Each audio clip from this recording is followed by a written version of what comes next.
Hello guys, bersama saya lagi dalam Alright Nopo Channel.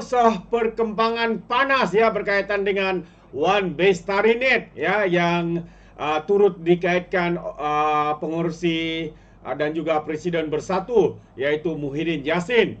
Habislah abakau ini sahabat-sahabat semua. Kerana apa?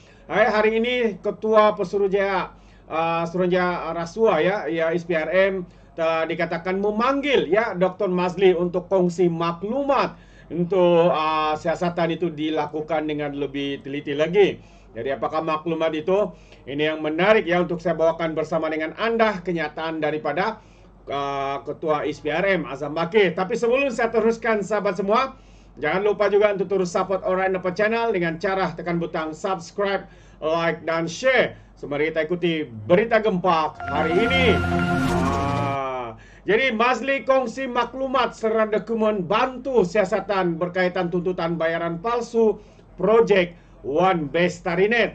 Itu antara kenyataan ya daripada Ketua SPRM yaitu Azam Baki ya percaya ya bekas Menteri Pendidikan Dr. Mazli Malik mempunyai maklumat yang boleh membantu siasatan pihaknya berkaitan projek One Bestarinet. Ketua Pesuruhjaya SPRM Tan Sri Azam Baki berkata, beliau sendiri mengarahkan pegawai penyiasatnya berjumpa Dr. Mazli kerana percaya bekas menteri itu mempunyai maklumat yang boleh membantu siasatan SPRM.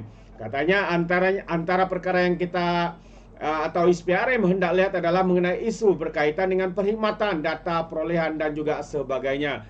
Jadi kita juga bertanya kepada beliau, kenapa beliau mempunyai satu pandangan menentang kontrak ini disambung dan sebagainya. Jadi ada perkara lain juga yang saya tak boleh bedakan tapi lebih kurang antara skop yang kita tanyakan pada Dr. Mazli dan ada beberapa maklumat lagi yang saya tak boleh kongsikan di sini yang kita peroleh daripada beliau, kata Azam Baki. Beliau berkata demikian ketika ditemui wartawan selepas menjadi tetamu pada program Malaysia hari ini di Sri Pantas Bandar Utama hari ini. Azam juga berkata segala maklumat yang diperoleh hasil pertemuan dengan Dr. Mazli itu akan diambil tindakan lanjut oleh pihak SPRM. Jadi semalam Azam mengesahkan bahawa pegawai penyiasat SPRM berjumpa dengan Dr. Mazli bagi mendapatkan maklumat lanjut berkaitan projek itu minggu lalu. 6 September lalu, Mazli dilaporkan mendedahkan bahawa isu One Bestarinet menjadi antara faktor yang membawa kepada peletakan jawatannya, bukan peletakan jawatan lah ya, digesa, dipaksa untuk letak jawatan sebagai Menteri Pendidikan pada Januari 2020. Mazli mendakwa Perdana Menteri ketika itu Mahathir Mohamad memintanya berbuat demikian atas permintaan Muhyiddin Yassin, ya, Presiden Bersatu yaitu Muhyiddin Yassin.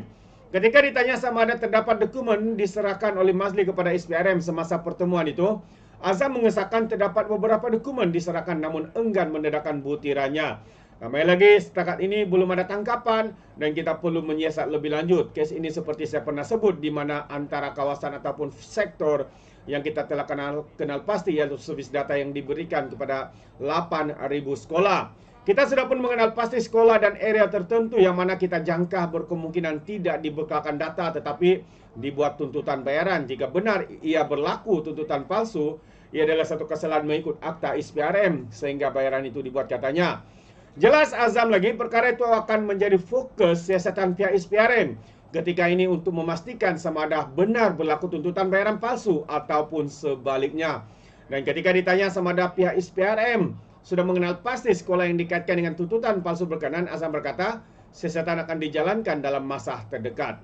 Belum lagi itu jawapan daripada Azam Baki, ada sekolah dikenal pasti buat tuntutan palsu, kita akan mulakan tidak lama lagi di mana sekolah-sekolahnya berkenan akan dilawati oleh pegawai penyiasat dan dengan berbekalkan dokumen tuntutan yang tertentu. Kita kena lihat kepada prasarana dan data yang telah dibekalkan pada ketika itu, betul atau tidak atau sebaliknya. Banyak maklumat yang kita peroleh sebelum ini disahkan daripada pihak sekolah berkenaan. Kita tidak akan pergi ke sekolah sampai 8,000 tapi kita akan ambil sampel dan wilayah yang tertentu untuk kita siasat dan kenal pasti apa masalahnya, katanya lagi. Jadi terdahulu media melaporkan SPRM memulakan siasatan ke atas tuntutan bayaran bagi tender perkhidmatan One Bestarinet bernilai 4 bilion yang dianugerahkan kepada YTL Communications Sdn Bhd pada tahun 2011 ketika Muhyiddin menjadi Menteri Pendidikan. Itu antara kenyataan terkini ya daripada Ketua ISPRM, iaitu Azam Baki. Jadi apa pandangan anda sahabat semua? Kalau ianya terbongkar maka habislah abakau ini. Yang katanya dia tidak pernah pun mengambil 1 sen masuk dalam akaun dia, tapi masuk akaun bank parti. Aduh. Ini secara tidak langsung satu pengakuan yang amat mengejutkan. Dan dalam masa yang sama juga Datuk Seri Anwar Ibrahim membuat kenyataan, katanya kerajaan ulangi komitmen sepenuh tenaga untuk membentras gejala rasuah. Ya, itu antara kenyataan daripada Perdana Menteri kita Datuk Seri Anwar Ibrahim mengulangi komitmen kerajaan dalam menangani rasuah bagi meningkatkan keyakinan pelabur asing dan tempatan. Perdana Menteri berkata, beliau mengambil pendekatan yang tegas dalam menangani masalah dan gejala rasuah. Jadi kita perlu menyelamatkan negara. Bagi saya masalah utama adalah tadbir urus yang lemah dan rasuah yang berleluasah, katanya dalam satu temu bual bersama CNBC. Anwar juga berkata pelabur akan lebih yakin apabila melihat konsistensi yang telus dan berkomitmen kukuh untuk menghapuskan korupsi rasuah ini. Tanpa kepercayaan dan keyakinan itu, tiada siapa yang akan melabur secara besar-besaran kecuali mereka yang mempunyai aturan rasuah. Mereka akan teruskan, tapi itu mesti dihentikan. Nasib baik ia sudah berhenti, katanya. Walaupun begitu, kami masih meneruskan misi ini kerana rasuah hampir sistemik. Apabila ia menjadi sistemik, misi dan usaha melawan rasuah mesti dilakukan dengan sepenuh tenaga, katanya lagi.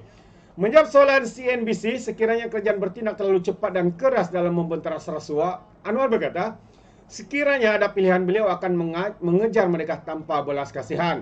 Bagaimanapun, katanya, beliau perlu berbincang dengan parti gabungannya untuk mencari kaedah terbaik untuk menyelesaikan isu berkenaan.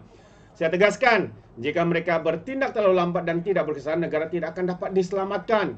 Jadi saya rasa sekarang kita mendapat kemajuan yang cukup untuk menunjukkan misi ini akan diteruskan, katanya. Perdana Menteri bagaimanapun tidak bercakap secara khusus mengenai sebarang kes rasuah maupun menyebut nama mana-mana bekas pemimpin atau dalam temu bual terbabit. Namun beberapa kes rasuah masih menjadi tajuk utama adalah perbincangan mengenai tadbir urus yang baik di negara ini berlangsung. Satu daripada kes paling terkenal ialah skandal pengubahan wang haram, di mana bekas Perdana Menteri Najib Razak didapati bersalah menggelapkan jutaan dolar daripada dana 1MDB ataupun One Malaysian Development Berhad.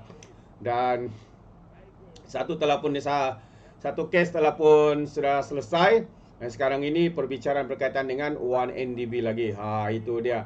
Jadi inilah usaha dan juga ketegasan kerajaan hari ini untuk menangani segala isu rasuah, tidak akan terlepas siapapun. Walaupun mungkin mereka berada dalam kerajaan maupun yang bekas dalam kerajaan maupun pembangkang dan sebagainya. Terbaik ya Datuk Seri Anwar Ibrahim. Jadi sahabat semua, apa pandangan anda ya berkaitan dengan perkembangan ini? Yang pertamanya, skandal Wan Bestarinet ya, yang melibatkan bekas Perdana Menteri PAS dan Bersatu Perikatan Nasional Muhyiddin Yassin. Jadi kita akan berikan perkembangan ya dari masa ke semasa berkaitan dengan isu ini. Jadi sahabat semua, apa pandangan anda? Dan berikan komen ya di dalam ruangan komen. Jadi terima kasih. Izinkan saya untuk mengundurkan diri dan seperti biasa peribahasa mengatakan tak apa kangkap 2 ton keinginan. Dalam bahasa Melayunya, tepuk dada, tanya selera. Sekian daripada Alright Nopo Channel. Kita berjumpa lagi. Bye-bye.